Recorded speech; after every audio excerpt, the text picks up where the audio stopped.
नमस्कार प्यारे बच्चों, इंडियन ज्योग्राफी का जो एनिमेशन कोर्स चल रहा है इसमें आप सभी का स्वागत है। आज के इस वीडियो में हम ब्रह्मपुत्र रिवर सिस्टम के बारे में पढ़ेंगे। ब्रह्मपुत्र नदी और इसकी जितनी भी सहायक नदियां हैं सबको हम देखने वाले हैं पूरा डिटेल में। ब्रह्मपुत्र की टोटल लंबाई 2900 किलोमीटर है और भारत में ये 916 किलोमीटर बहती है। कुल 3 देशों में ये बहती है, तिब्बत में, फिर उसके बाद भारत में आती है, फिर बांग्लादेश में चली जाती है।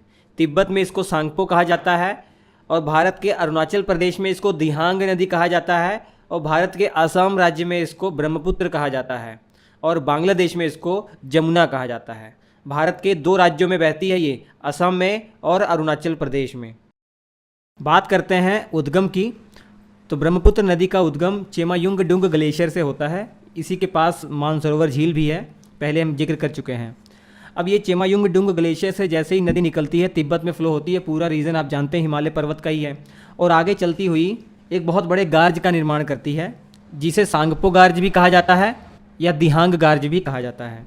और यहीं पर इस नदी को यू टर्न लेकर अरुणाचल प्रदेश में एंटर करना पड़ रहा है। ये यू टर्न जानते किस कारण ले रही है? यहाँ पर एक चोटी है नामचा बरवा चोटी, उसी को घूम कर ये अरुणाचल प्रदेश में एंटर करती है। और अरुणाचल प्रदेश वाला इलाका भी तिब्बत की तरह पूरा पहाड़ी क्षेत्र है, हिमालय रेंज है वहाँ पर। और जैसे ही असम में आती है और ये असम पूरा मैदानी क्षेत्र इसको मिल जाता है और इसके पास इतनी ज़्यादा तीव्रता होती है, वेलोसिटी होती है कि मैदानी क्षेत्र में इसकी चौड़ाई बहुत ज़्यादा बढ़ जाती है। इसी कारण से एक बहुत बड़े आइलैंड का भी निर्माण होता है जिसे माजुली आइलैंड या माजुली द्वीप भी कहते हैं। दुनिया का सबसे बड़ा ये नदी द्वीप है, इतना बड़ा है कि असम में एक जिला है ये। आगे चलकर बांग्लादेश में ये एंटर करती है और बांग्लादेश में पद्मा नदी में मिल जाती है। पद्मा कोई और नहीं, ये गंगा नदी ही है, बांग्लादेश में इसको पद्मा कहा जा रहा है। और बंगाल की खाड़ी में अपना पानी ये मिलकर गिराते हैं और दुनिया का सबसे बड़ा डेल्टा, सुंदरवन डेल्टा जो कहा जाता है, यहीं पर बनता है, बांग्लादेश और हमारे भारत के वेस्ट बंगाल वाले इलाके में। प्यारे बच्चों, अगर आपको इंडियन ज्योग्राफी के या कंप्लीट जीएस के क्लास नोट्स चाहिए तो आपके स्क्रीन पर जो नंबर दिया गया है 7888774245 व्हाट्सअप नंबर है, इस पर कांटेक्ट करके ये पा सकते हैं। फिलहाल मात्र 49 में इंडियन ज्योग्राफी आपको ये क्लास नोट्स मिल जाएंगे। बहुत बेहतरीन क्लास नोट्स है, तैयारी आपकी बहुत बेहतरीन हो जाएगी। असम के 3 बहुत महत्वपूर्ण शहर इसी नदी के किनारे बसे हुए हैं, डिब्रूगढ़, तेजपुर और गुवाहाटी। अब ब्रह्मपुत्र की सहायक नदियों की बात करते हैं। सबसे पहले ये देखिए, तिब्बत से एक नदी आ रही है जिसे लोहित नदी कहा जाता है। अरुणाचल प्रदेश होते हुए असम के अंदर ये ब्रह्मपुत्र नदी में मिल जाती है।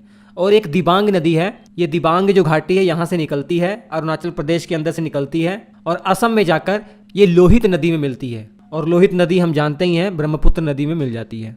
याद रखिए, लोहित नदी को खूनी नदी भी कहा जाता है क्योंकि इसके रास्ते में लाल मिट्टी पड़ती है, उस लाल मिट्टी के कारण इसका कलर लाल हो जाता है। भूपेन हजारिका ब्रिज आपने सुना होगा, ये भी लोहित नदी पर बना हुआ है। इसकी लंबाई 9.15 किलोमीटर है। ये ब्रिज अरुणाचल प्रदेश के ढोला को आसाम के अंदर एक जगह है सदिया, उसको जोड़ता है, इसीलिए इस ब्रिज को ढोला सदिया ब्रिज भी कहा जाता है। भारत का सबसे लंबा सड़क पुल अब यही है। 2017 में मोदी जी ने इसका उद्घाटन किया था। इसके बाद बाईं ओर से मिलने वाली एक और सहायक नदी है, बूढ़ी दिहिंग इसका नाम है। अरुणाचल प्रदेश से आती है और असम के अंदर ब्रह्मपुत्र में मिल जाती है। और एक और बाईं ओर से मिलने वाली बहुत महत्वपूर्ण नदी है, धनसिरी नदी है, नागालैंड से आती है और असम के अंदर ब्रह्मपुत्र में मिल जाती है। और कोपिली एक नदी है जो मेघालय के अंदर, जो मेघालय पठार है वहाँ से आती है और असम में ब्रह्मपुत्र नदी में मिल जाती है। दाईं ओर से मिलने वाली कुछ महत्वपूर्ण सहायक नदियों के बारे में देख लेते हैं। सबसे पहले बात करेंगे सुबनसिरी नदी की। ब्रह्मपुत्र की सबसे बड़ी सहायक नदी यही है, तिब्बत से निकलती है, अरुणाचल प्रदेश में आते हुए उसके बाद असम में जाकर ब्रह्मपुत्र में मिल जाती है। इसके बाद नदी बात करेंगे, मानस नदी है। मानस नदी प्यारे बच्चों ये भी तिब्बत से आ रही है, लेकिन अरुणाचल प्रदेश में आने के बाद ये भूटान में चली जाती है, फिर असम में आकर ब्रह्मपुत्र नदी में अपना पानी गिराती है। और असम के अंदर इस नदी के किनारे एक नेशनल पार्क है जिसका नाम भी मानस नेशनल पार्क है, बहुत फेमस है। उसके बाद तीस्ता नदी की बात करते हैं। सिक्किम से इसका ओरिजिन होता है, वेस्ट बंगाल होते हुए बांग्लादेश में जाकर ब्रह्मपुत्र में अपना पानी गिरा देती है। ये थी सभी जो महत्वपूर्ण सहायक नदियाँ हैं ब्रह्मपुत्र की वो।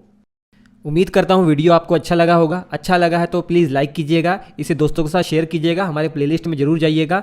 बहुत सारे एनिमेटेड वीडियो मैंने बनाए हुए हैं, आपकी तैयारी एग्जाम की बहुत अच्छी हो जाएगी। और क्लास नोट्स लेना ना भूलें। Thank you.